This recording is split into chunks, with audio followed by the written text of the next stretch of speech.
What's up, everybody?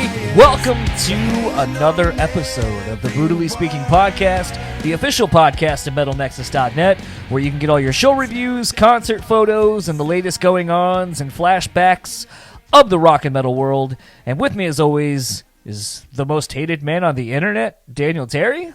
Well, I don't know if I'm the most hated man on the internet. The guy I interviewed is definitely, but I think only a few people hate me. Some people are just mildly annoyed by me, I think, was the last time I checked the old socials. Well, apparently that's what happens when you... to be completely honest, I haven't listened to the episode. I don't even know who the fuck the person is. But if you go to Discography Discussion and check out the latest interview they did over there, apparently that dude's a piece of shit or spams too much, or I don't know. Well, you know what? Let me set the record straight here for a minute, even though people are still going to say that I'm a coward by not saying this to his face during the interview. But I interviewed a guy named Eric Matson, who is extremely... he's infamous, if there's a good word for it, in the tooth and nail solid state records community, or just pop punk community on Facebook in general. And the reason for this is that Eric used to, long story short, Eric used to play drums in a band called Makeshift 3, even though that band, I guess, hasn't officially broken up, so I guess he technically still does. And then he's in another band called Good Luck Ugly. The thing about Eric is Eric would send you a message on Facebook Messenger that would say something along the lines of, "Hey, listen to my band. What do you think it sounds like compared to other bands that you've heard?" And then if you don't respond to him, he'll send you another message that says, "Hey, John, you there? Sad face." Every single interaction that you'd have with him from that point on would be in some way, shape, or form a repetitive yes. To the point where people started thinking he was some kind of like messenger bot that had gone rogue, and they weren't sure. So I mean, I was very curious myself as to what the deal was with it. And I talked to Eric, and I thought Eric was a really nice guy on the interview. I didn't really have any problems with him on the interview. But where the hate comes into play is that Eric has been spamming people bad, man, for like 10 years. And people are upset about it. And some people did not take too kindly to me giving Eric what they felt like, was a platform. And of course, the selfish me was like, "Oh my God, you think my podcast is a real platform?" But the other part of me, I can definitely see what people are saying. I know more about Eric now than I did whenever I did the interview. And I could definitely say that if I did it again, probably I'd be a little bit harder on him than I was. Probably not super hard because, I mean, you've seen it, John. I mean, how many times have we interviewed somebody and we kind of know they're lying to us? You know what I mean? Or they're giving us some kind of canned answer, and that for the most part is what Eric did. He said, he was not spamming people. He was doing research. Trying to find out if his stuff was, and that may have been his intent, but it definitely rubbed a lot of people the wrong way. And there is one thing, people were really, really mad that I apologized to Eric at the end of the episode about how mean people's responses to him became, and some people took issue to that because they felt like I was apologizing on their behalf. And to be honest, I didn't really think about that whenever I was saying it. So I'm doing damage control on this episode of Brewtally Speaking while still spamming everybody to be like, if you guys want to hear my post interview thoughts, you can listen to the new episode of Brewtally Speaking. So it's spam. If there's one thing I've learned from Eric, it's even if they don't want to hear it, make them hear it. There you go. All that aside, this episode's guest, if you haven't looked at your screen, whatever the hell it is you're listening to this on, it's Clint Lowery. Doc Coyle already took my joke. Clint Lowery from Bad Boys. I guess that just goes to show that, Doc Coyle and I have the same late 90s references. Clint Lowery, though, Sevendust. He's got a new record coming out soon called God Bless The Renegades. It'll be out January 31st as of when you're hearing this, so probably about the end of the week you'll get to hear this record officially.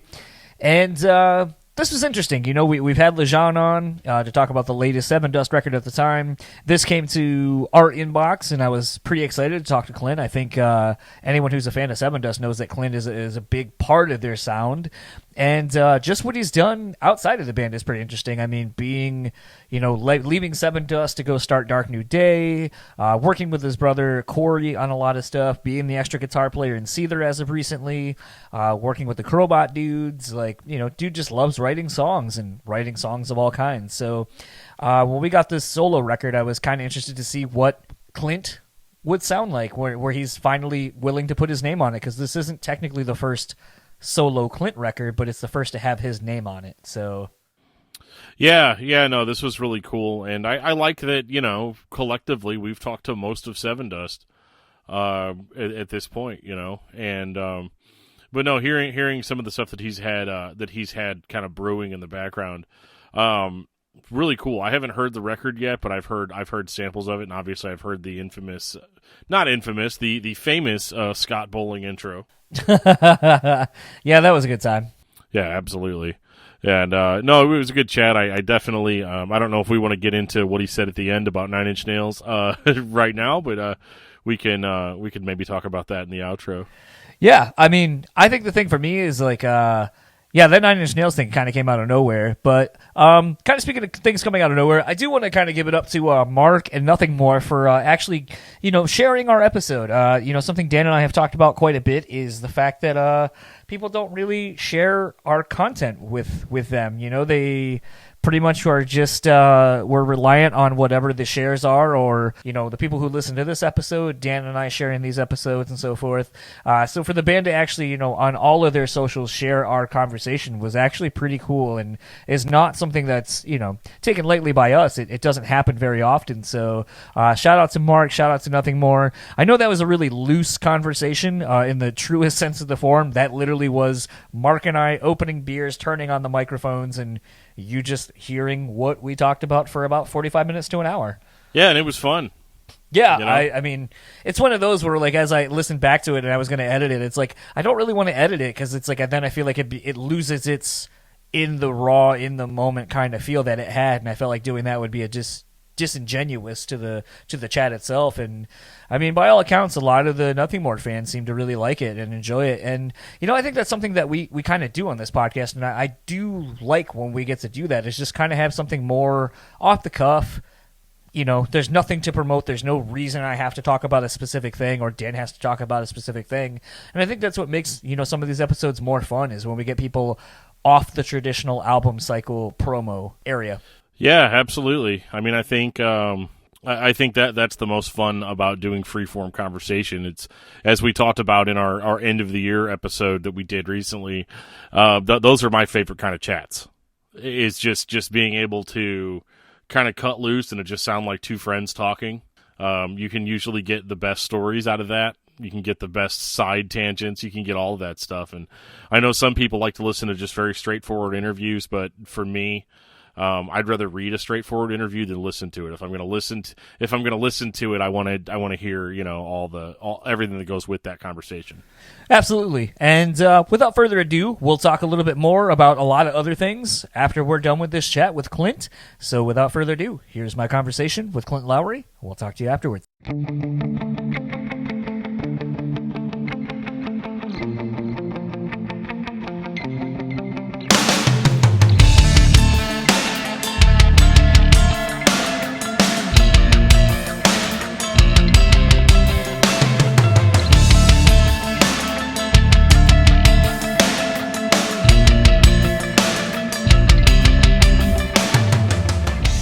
I have the pleasure of talking to Clint Lowery, who has a solo record, his first technically under his name, God Bless The Renegades, out January 31st via Rise Records.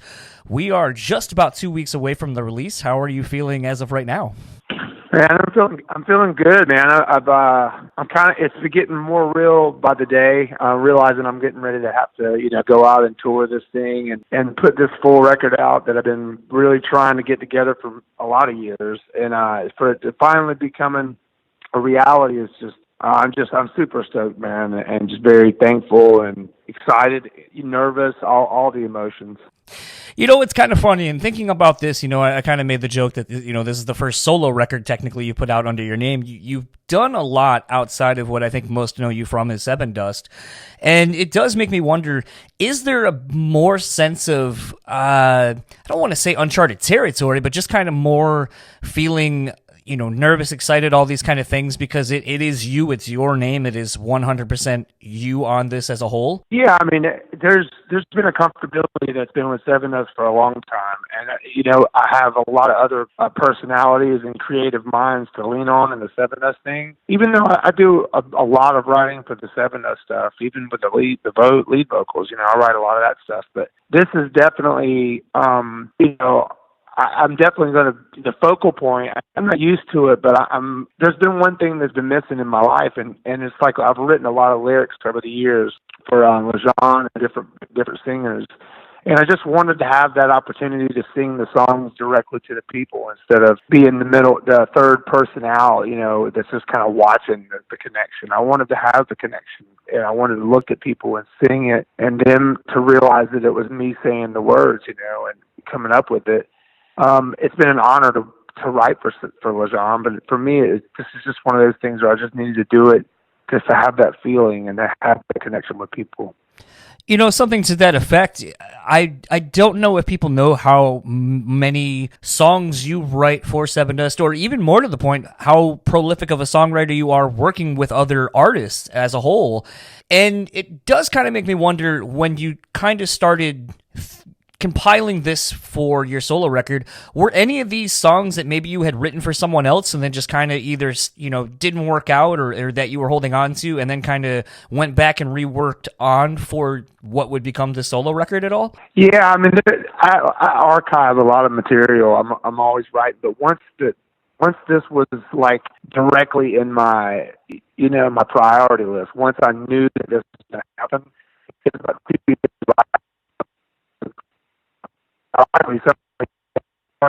music for my record, all kinds of styles, and trying to find direction. Some heavy, some very poppy, some southern, rock kind of vibes, And so, like, some of the songs that I wrote for this ended up being on the Sevendust record. It's just weird. There were songs that I always have song ideas that I pitch for other bands. I love working with other bands. I love writing for new bands, and it's just to be able to have an experience where you're sharing this creative outlet with people that are new and all these other bands you really look up to and love, and to get in the room and try to hash out ideas. That's really my main love. I could do that for the rest of my career. So yeah, I mean, there were a few songs that I was trying to write for other people, but ended up being something that I ended up wanting to use for myself.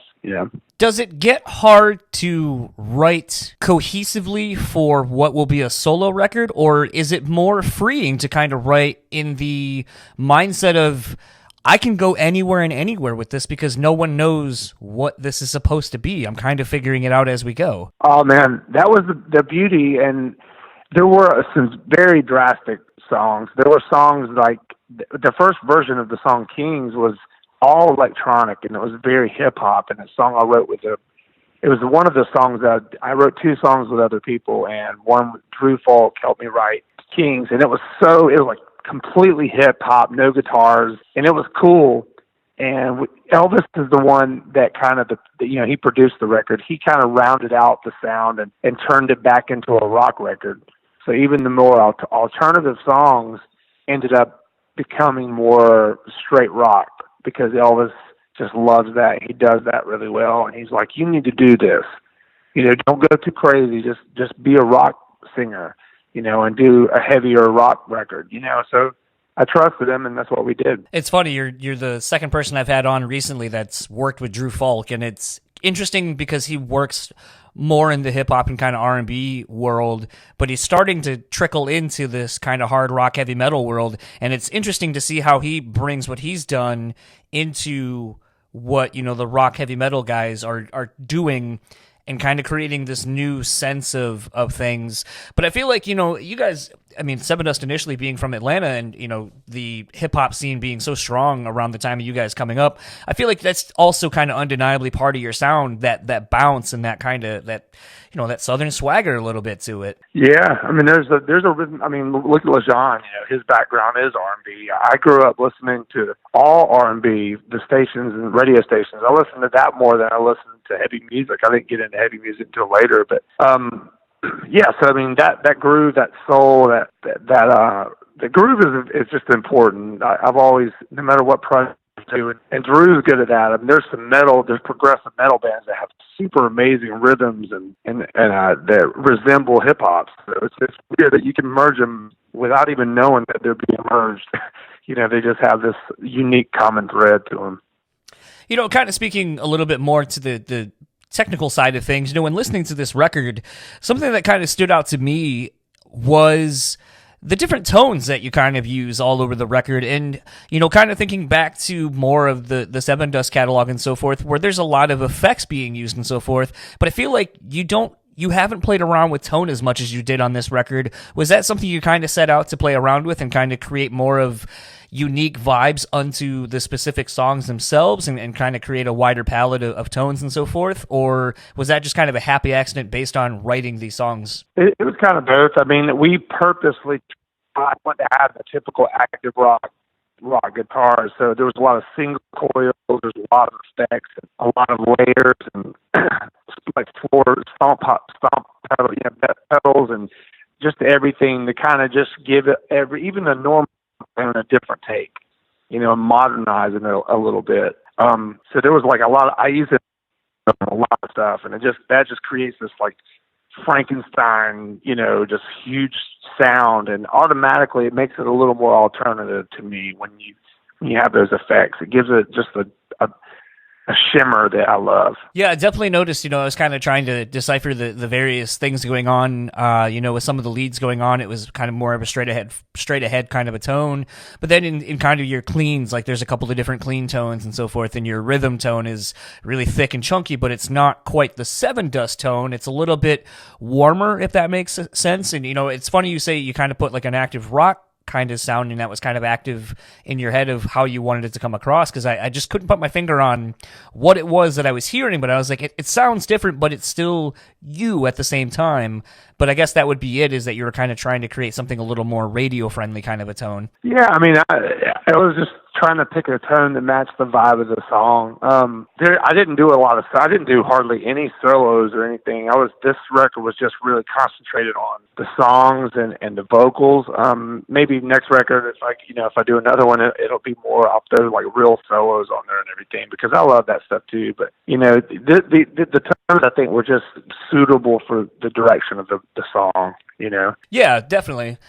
So something that I have kind of harped on quite a bit on this podcast, and I think, you know, I think you're a little bit older than I am. So, I mean, you'll definitely understand where I'm coming from with this, but it's been interesting to see the rollout of this record. You know, at this point, you got 3 singles. I think there's a video for each one of them. 2 of them are performance videos. I think one is just kind of a normal standard affair video. And you know what? It just kind of makes me wonder, has it been good to do you feel it's been good to get such a head start with the record and the rollout? Or are you kind of more of the vibe where you kind of would like to put out one song, maybe put it out not so far away from the release of the album, and then just kind of ride that, you know? Because it seems like, I feel like the rollout now kind of gives away so much of the record, or it can make people kind of be going, I really love that first single, but then the second one comes out and they're like, I don't know.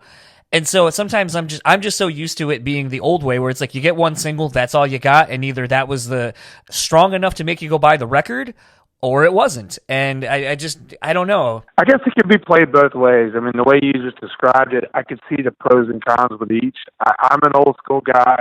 I'm a fan of one song, pull them in, and let me introduced to this full body of work. But that's just not the culture we live in now.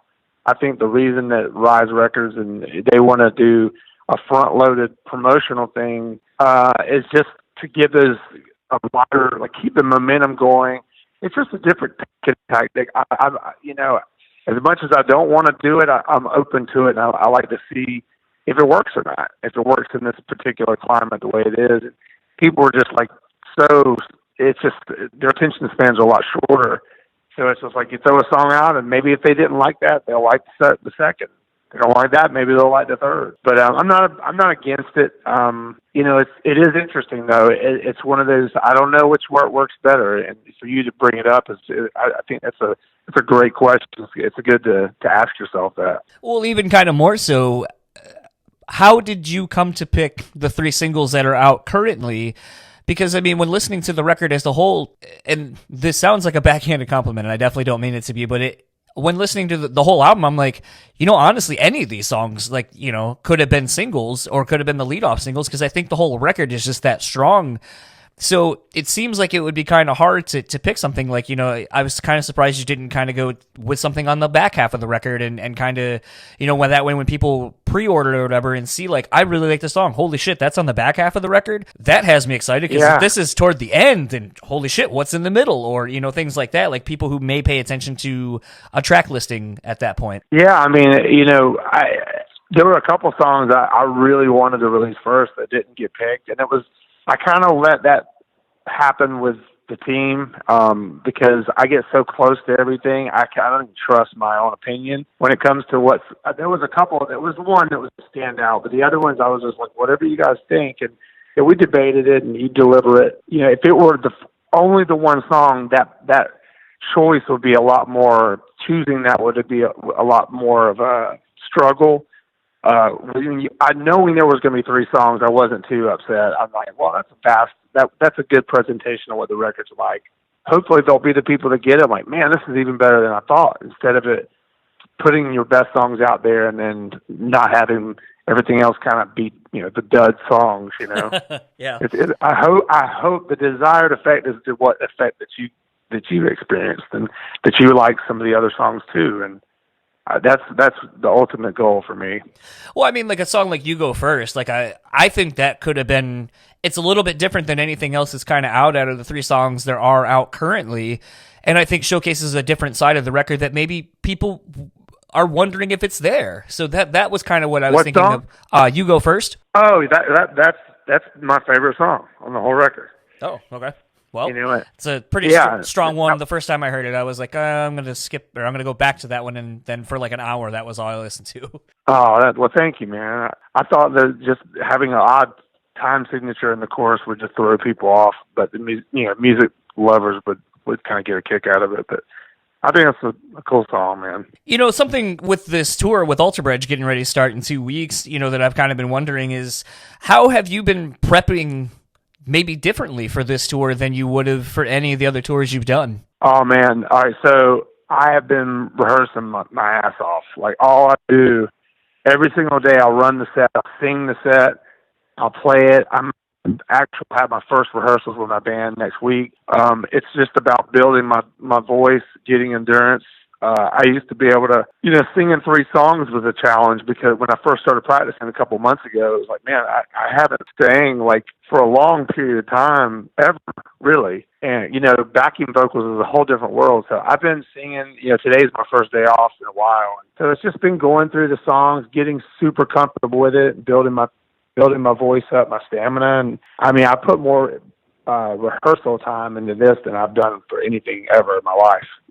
So it's feeling good. It's starting to pay off, and I don't want to go out there and fall on my face, man. I can do this. Something, as I was listening to a podcast today with Vivian Campbell of Def Leppard, but for the sake of the interview, it was for Last in Line, and it was with Eddie Trunk, and he was kind of asking the question, at this point, Last in Line will have 3 records out, and they're still playing the old Dio stuff, and he was like, at what point how does the set list kind of go, and how hard is it to create a set list?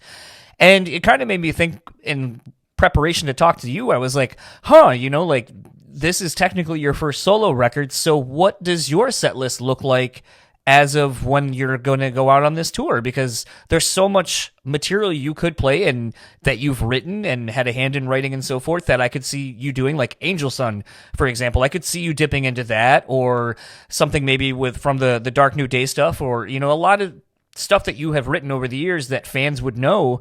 And it just kind of makes me wonder, are you sticking solely to this record, or what does the set look like? I'm going to do, for the most part, I'm going to do with the Ultra Bridge supporting, I only have 8, 9 songs I can play. So I'll probably stick to the songs on this record. I will probably do a couple Call Me No One songs. If I do headline shows, I'll do like Xmas Day, Sevendust songs, like you said, that I have a voice in and would make sense for me to do. I might do like a different version of them, just to kind of give the people that are fans of my work with Sevendust, give that a nod and show respect to what really put me on the map. And I love doing that. I'm very proud of the Sevendust thing. I won't ever shun away from what that's given me and the opportunity that it's opened up for. I embrace all that stuff. I've actually really wanted to do the songs that we don't really do a lot with Sevendust that I sing on. This will give me a chance to kind of do those songs because I've had people, show interest in hearing them. So I'm going to give them what they want. Yeah, it was just kind of funny, even in talking with Mike from Stained and Saint Asonia, they were kind of in that same boat where it's like you have Stained, you have one Saint Asonia record, and then you have 3 Days Grace material. So it is one of those things where sometimes you have to think about what fans are going to be into because maybe they haven't had the record long enough or at all to win them over, so you kind of got to give them something that maybe they know to get them into it a little bit more. And as I kind of thought about it, I was like, you're in a unique position where there's so much material that fans of yours would know that it's like, man, I feel like you're in a kind of really tough spot as to what you pick. Yeah, it's going to be fun. And I want to change it. I want to do the things that Sevendust may not do. I want to be a little more spontaneous and just kind of do things off the cuff and pull songs out of nowhere that people would just like kind of trip on, hearing. So songs maybe the Sevendust has never played or may all go do them, But obviously, it won't be the same without Lejean. But I'm gonna try to be very clever with the set list and hopefully have more opportunities to do headlines shows. I did want to ask as we're kind of wrapping up. Aside from your really infectious Scott Bowling intro jingle, how hard is it to balance so many things? I mean, you're basically gearing up for the launch of your first solo record. You got a tour coming up. According to the news, you're writing a new Sevendust record and obviously probably still writing for just music for other people in general. How do you find the balance to do everything and not let anything fall by the wayside? Oh, man. I mean, that's the challenge of the challenge, doing all of that and doing it with ability, and there's a lot more time. On the outside, it may seem a little more congested than it is, but for the most part, I mean, there's a lot of time to twiddle your thumbs. You're on videos every day. You're doing. You're in the studio. You have hours. You're at home. And the kids are in school. 10 hours, 8 hours. I work. I enjoy the process. And someone told me a long time ago, if you enjoy the process of creating, writing, and releasing music, it's not going to ever seem like an overwhelming task. It's always going to seem like comfortable. And that's what I'm if I'm not doing something, I feel uncomfortable. Here's something that I've kind of wondered just in light of, some of the diversity of your career as a whole. What is something musically you haven't done but really want to either challenge yourself or just to kind of prove that you can? I mean, the biggest challenge will be what I'm getting ready to do, and that's just be a front man and sing and be the face of the band. I'm an insecure artist, so that's going to be a challenge. But one thing I would love to do is play guitar for Nine Inch Nails. If I could do anything, I feel like I would be the best guitar player Trent's ever had. No. The question I would have, if that is the goal or the pinnacle, would be, I know seeing documentaries on that band over the years that he requires a lot out of his musicians and requires them to be multi-instrumentalists in the truest sense. Are you able to play keys and do a lot of the other stuff that he has his band members do? Absolutely, man. I'm equipped as far as what their style of keyboard playing. I could completely cover.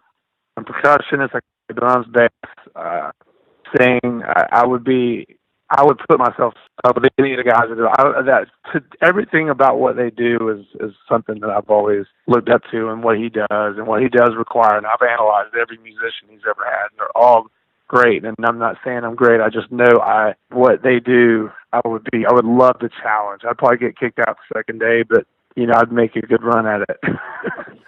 I think it would be really interesting to I see love what they you do that. I think, you got the hulking presence and down. I mean, that's half of it seems like now Trent, since he is sober, just got like scarily ripped in those black T-shirts and so forth. Oh yeah, he looks. It's like funny. People get sober and they try to get strong. But I would love that. But I'm cool with admiring them from a distance. Yeah, still one of my bucket list bands. I haven't gotten to see them yet. Oh, it's the best. It's just it's just great. Well, where can everyone find you online? And what is obviously the Alter Bridge tour coming up in the next 2 weeks that runs for, I think it's about a month. But what is the rest of 2020 now? Shit. What does 2020 hold for you? Yeah, you can find me on tour with Alter Bridge starting February.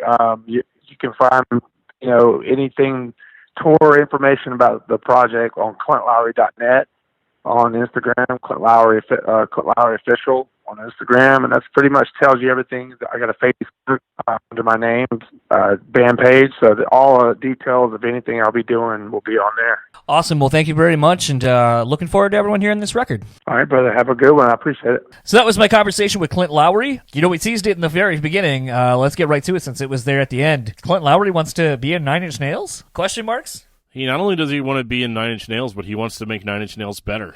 Or to the fact that he, says he'll be the best guitar player that they've ever had. Or Trent has ever had, I should say, which is, say what you want. I think that's a pretty bold statement, but I think in light of the fact that Clint obviously has spent time in Korn doing stuff with Seether, I think he's kind of done the legwork to show that he can be a very versatile player for a lot of different people. And I think, I asked him, because when he said that, even in the moment, I was like thinking to myself, I was like, wow, that's a really bold statement. And it's like, the thing on my end is, you do realize, all the people that are in Nine Inch Nails are multi-instrumentalists. They have a lot to do in the live setting, between playing keyboards, between, doing all these extra things, backing vocals and so forth. So it would be a thing of, it's more than just what maybe you're used to doing in Sevendust or any of these other bands. It is a full-on, you got to know your shit. And, for the fact that him just being I can do it, and I know I would do it really well, and nothing taken away from any of the people that are in that band, but I know I would be the greatest, or I would do really good at it. And then quickly was I'd probably get kicked out 2 days into it, but, I'd give it a hell of a try. Creative differences, right? Yeah. Sure. Okay, Clint, we know that, you're a big deal in Sevendust and everything, but, this is the Trent show. Yeah. I would be interested to see what that would look like, though, because, it's not like saying that, Nine Inch Nails and Sevendust don't have similarities. They are, kind of percussive. They kind of have a lot of groove. There's a lot of atmosphere and so forth. And I would be interested to see what Clint could do in that situation. But, I don't know. I definitely... I definitely think this is going to be one of those that we'll be seeing on the PRP and, Blabbermouth and so forth. And I can't wait to see what, Nine Inch Nails fans think. I think Nine Inch Nails is kind of a hot button topic right now, just with the fact of them getting into the Hall of Fame, the Rock and Roll Hall of Fame, and some people not really agreeing with that. Yeah. That's, and I personally, I think, put him in. Yeah, absolutely. 100%. I've been listening to Trent Reznor since I was a little kid. I think the thing that sometimes people forget, as far as the Rock and Roll Hall of Fame goes, especially when, now that rap and hip hop and stuff like that has been starting to get integrated into it as well, is I think some people forget that the whole point of the Rock and Roll Hall of Fame is to kind of to shed light on people who have transcended even genres and just are that monumental. And if especially for the rap and stuff like that, some people are like, oh, why is Biggie in there? Why is Tupac in there? Well, as of right now, there's not a hip hop and R&B Hall of Fame. That's why you don't see country artists going in there typically, because there already is a country music Hall of Fame. So as of now, we're starting to see, hip hop and R&B get in there. And I think it's great because here's the thing.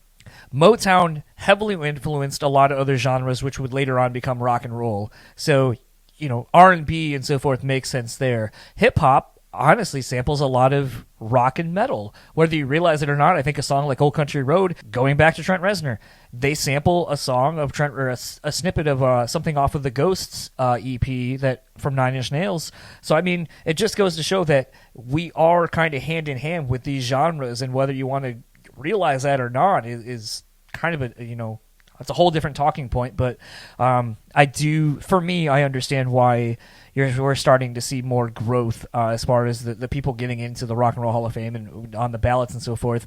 Is it a shame that Motorhead's not in? Absolutely. I think they are a band's band. So many people know what that band did, what they mean to rock, metal, punk, hardcore. They're one of those bands that just transcends genres. So for them not to be in it is kind of a travesty.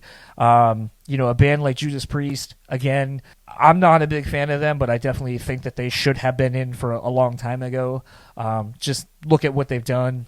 I think it speaks for itself, but for whatever reason, they're not in. But all of that aside, that was kind of an interesting takeaway for me. Just that very little end tidbit there of the Nine Inch Nails thing. I do kind of want to talk, since Dan and I really haven't done one of these in, 2.5 weeks at this point? It's been a while. I missed the last episode just because everything was kind of going crazy, and I just couldn't find the time, which is funny because I always complain about that when I can't get interviews with people in my timetable. I'm like, oh, they can't take a half hour, but I could not be bothered to take the half hour, so I get it. Yeah, and on top of that, I kind of, my wife, her grandmother passed away a couple of weeks ago, about a week and a half ago or so as of when you're hearing this, so we had to take a very last-minute trip to Arizona to go do family stuff, and then as of when we're recording this, I leave for New Orleans in 3 days, so time for Dan and I has been sparse at best. I do want to say, while I was out in Arizona, I did a lot of posting on our social medias of the various beers I was buying. We found this really awesome beer, liquor, wine store out in Arizona that had everything of everything from all over. Nice. Single can beer. I found the Belching Beaver Deftones beer for under $3, which if you go on eBay trying to buy one, good luck. You're gonna probably spend $20 or more. But the first haul I did was a lot of Belching Beaver. It was the Deftones Phantom Bride IPA, the Belching Beaver Mango IPA. Here comes the Mango IPA, which is pretty solid. The Peanut Butter Milk Stout Belching Beaver was stupidly delicious. I bothered this lady for a left-handed Peanut Butter Milk Stout because they only had it in the cases. And she was like, ugh, seasonal is just going to be the death of me. And then opened up the pack for me and sold me one of the beers. And I had that, and it was really peanut buttery and smooth and super delicious. While we were down in downtown Arizona by Tempe, by the Arizona State campus, we went to this place called Pedal House Brewery. They had a sour that was actually pretty good. It was a pineapple guava sour, but it was on the bitter end, but it wasn't so sour the way you're just your face implodes on itself like eating a warhead. It was more a nice bitter flavor, and then the kind of sweeter side of those two fruits on the back end. It was super good. But I ended up getting their barrel aged quad, which was a Belgian style quadruple brewed with this West Mall yeast or something like that in bourbon barrels and French oak barrels. And that thing was so syrupy and delicious, and I wanted a whole bunch of it. And it was that thing was almost, I think it was almost 11%. Oh, wow. So I was feeling pretty good after drinking that. And then I went back to the beer store and ended up picking up a whole shitload of other beers. We got a Breckenridge Nitro Chocolate Orange Stout. Wasn't as good as I would hoped it would have been. Didn't really have a whole lot. It sounds good. But yeah, it just didn't have a whole lot of the orange flavor. The chocolate flavor really wasn't there either. It just kind of was. I just opened up the Syntax from the Mother Earth Brewing, which was an Imperial Peanut Butter Stout. It was okay. I'm about ready to open up this Golden Road Brewery. They're local to Arizona. This Guava Dia. It's a blonde ale with guava and pineapple. I have one of those Ami Gang blueberry coffees. I haven't had that one yet. Sadly, another local brewery was, and I can't read it. Let me see if I can pull up this photo. The Barclays, the Uncle, I can't read it. Uncle something or other brewery. They had a peanut butter cup porter, but it was a year expired, so it was sour. Bridget, my wife, took a sip of it and goes, "Oh, this is sour." And I go, and then she looked at the bottom of the can. And she goes, "Oh, it's a year past its expiration date." And I go, "Yeah, I'm not going to drink that." That's hilarious. I grabbed a Santan Brewing Company Sex Panther, which I'm drinking right now, actually, the double chocolate porter. It's just okay. I don't really get the extra chocolatey flavor in here like I was hoping. Clever name. good looking can. Obviously, got me to buy it. It's just okay. Then I grabbed a cherry vanilla porter from a historic brewing company. Their Pie Hole Porter. Again, didn't really get much of the cherry vanilla flavor like I was thinking. I thought it'd be more like a pie, like kind of like a graham crackery kind of flavor. I just didn't really get it. I kind of got more of just the straight up hint of cherry and porter.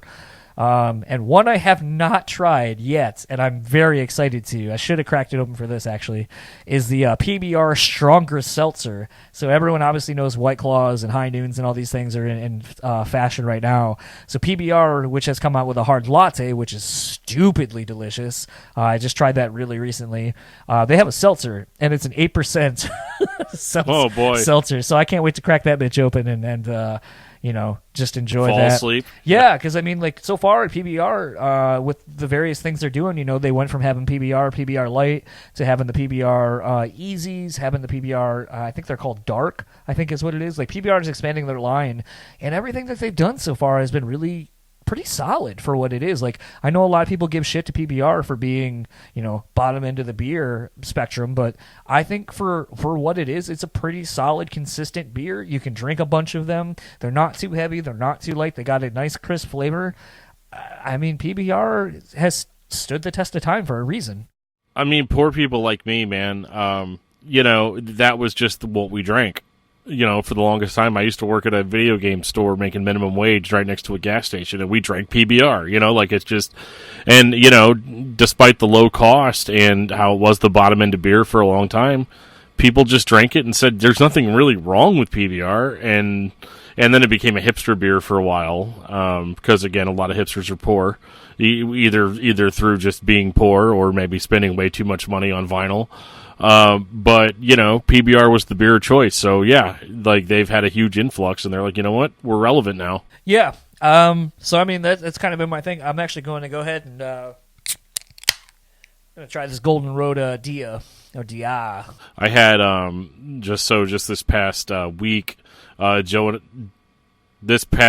and I from Discography Discussion were drinking, Elysian Contact Haze, which is, well, it's kind of like the way we described it. Jeff was there too, actually, by some miracle, and the way he described it was that it was like Sevendust Light, like it would be what Bud Light is to Budweiser, right, only for Sevendust. And I have to agree with him. It's kind of like those moments where Sevendust is just too much, and you just want something that tastes more like the fruit and less like the hop. And that's what you definitely get with Contact Haze. It's more almost like a raspberry mixed with some citrus. Like I said, it's like Sevendust if you took like a cup of water and poured it in there and mixed it up. It's not quite as intense, and it's much more palatable for people. Well, what I think was interesting is while we were out there, obviously the thing that kind of, and this sounds so braggy, but it's like the thing that kind of sucks for me is like we have so much beer that comes out here between our own and then the things that get distributed out to here. Like, I was telling someone the other day, actually, someone who listens to the podcast that lives in, let me pull him up on Twitter, that lives in, over in, like, the Indiana area. It's Chris V on Twitter, was like, oh, like, you live so close to Indiana. Are you familiar with, like, Three Floyds, Sun King, Upland, Daredevil, Taxman, etc.? And I was like, right.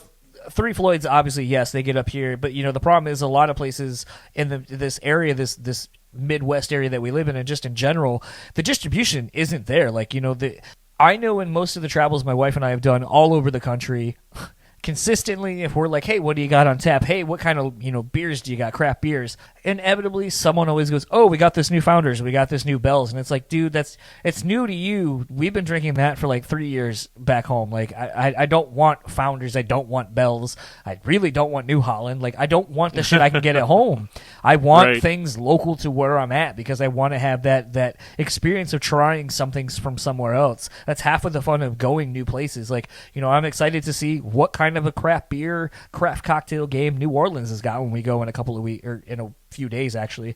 And it's one of those, like, I'm always kind of bummed when like places just have what we have, and going to a store like this place that we went to, it kind of reminds me like a Bevmo or like a Binny's, if you're familiar with like Chicago area, where they have a wide distribution, so they're able to get stuff from all over. And that's the fun thing. That's what's fun about, and even fuck it. Like, I'll even go, because I assume this person will never fucking listen to this show, so I don't even care. I'm leaving this in. We were I've been trying to get Scott Stapp on the show for a little bit, and it looked like it was a possibility. And basically, we were told that it's not a good look for Scott Stapp to come on a show where we talk about beer and liquor. And I guess I get it. He's sober and all that kind of shit. But it's like, I sit there and think about, well, how do you go through life then? Because you can't just block out like the fact that there are bars, breweries, whatever. You play in venues where they sell alcohol. So are you telling me Scott Stapp only plays churches and VFW halls because he can't be around it? I mean, at this point, no. Okay, never mind. That was mean. Yeah. So whatever. It's just one of those things where, yes, I know it's something we talk about, and we've talked about how sometimes it potentially has cost us interviews and so forth, and that was one where I genuinely was kind of bummed that they were so focused on that, because I think it speaks to a bigger thing. But I mean, I definitely really do want to get more into coffee. I definitely want to get more into like teas, because like I was at like a local market thing here in town, and there's a whole section of loose leaf teas where you go and just scoop your shit, and it's almost like going to a craft beer store where you're like, oh wow, this crazy fucking flavored tea sounds amazing. But like, yeah. I also don't have those like weird scooper ball things to stick in your your pots or whatever, and they have all these crazy like, oh, here's a sloth looking thing that will slow drip your tea into your cup or whatever. Like, I don't know. like I said, like I make the joke that it's like it's just like beer, it's just like wine, it's just like anything. Where it's like even teas and coffee now have like their own set of instruments needed to enjoy these things at the highest level of their capabilities for the flavor profiles. And I think maybe it's a disservice that we don't talk about those things, because I guess maybe we're just not as invested in finding out about those things. But it's not for lack of like wanting to try. It's just like, if I get loose leaf tea, like, holy shit, I got to buy like $30 worth of things just to fucking brew it. And it's like, that's kind of obnoxious. Yeah, I mean, it's a little much, but it's like any other hobby, I mean, people think that vinyl collecting's ridiculous, and it gets there. There's like I got criticized in one time in a vinyl group because I was like, yeah, I really like my Audio-Technica LP60 because I can just hit start and it just puts the arm directly on the record. And they're like, oh, yeah, I mean, I guess if you want to damage all your records, I guess that's fine. And I was like, well, I mean, it's never damaged any of my records. It seems to work pretty good. It starts and stops. And the only thing I have to do, and people are just like, no, it's not a real record player unless you take the actual arm and have a weighted arm and put it. And I'm like, oh, okay, that's cool. But I mean, I assume it's that way with any other kind of novelty hobby where, obviously you can just make tea, out of your Keurig if you want, I definitely do that too. Yeah. So like, it's not that like, I don't know. It's not that different than any of the other weird hobbies that are out there. I don't know. It's always funny. I think with anything where craft comes into play, or there's technical aspects of the thing to enjoy the thing, I think you're always going to have those purists or those elitists who kind of ruin it for everybody else who just kind of sort of wants to dip their toes into it. But that was something we dealt with, I dealt with very recently where, since Dan and I have last talked, since I've done, the last episode, where I just kind of got a little pissed off where I'm like, that sucks. I think that, it negates what we do during the interview. It negates the time that we spend, researching and trying to talk to someone and bringing out the best in what we do over here, to just simply be like, well, they don't want to be on because all you do is talk about beer. And it's like, no, we don't, but all right. So, I mean, that's a little bit of a pity party bullshit thing I've been going through and thinking about this last week or so.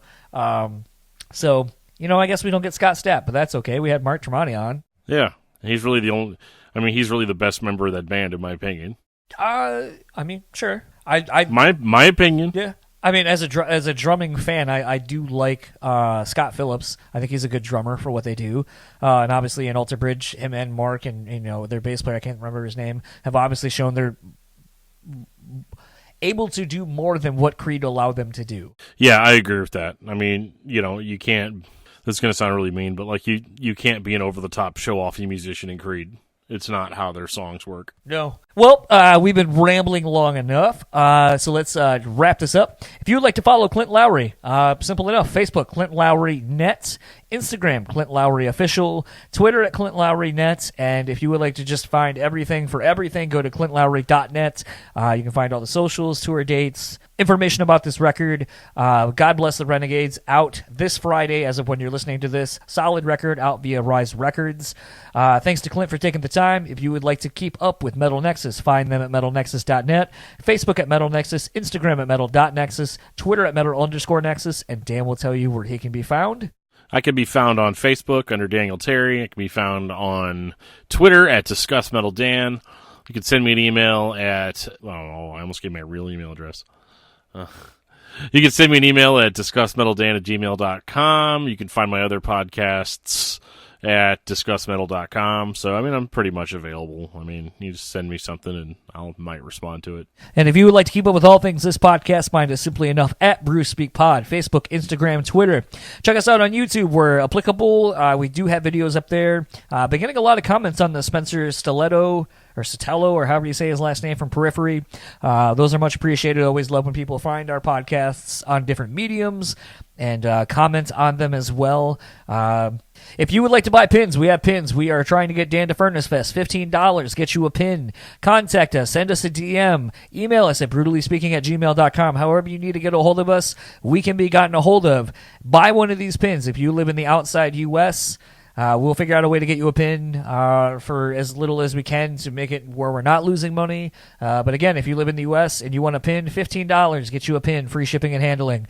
If you would like to support us monetarily in a different realm, go over to our Patreon, patreon.com/BrewSpeakPod. We have a couple episodes up there.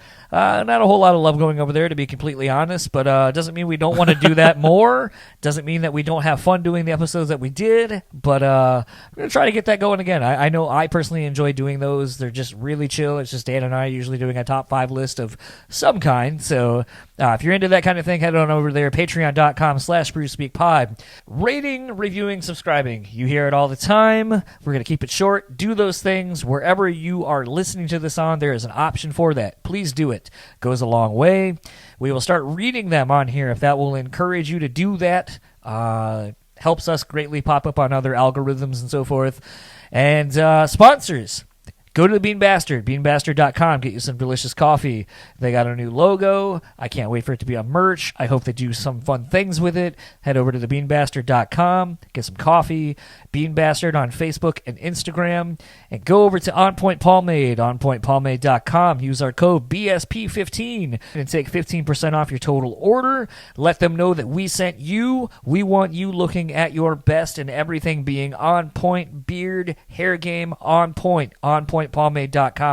Let them know that we sent you. That is how we grow this thing. That's how we get new sponsors. We need to let them know that we move the needle.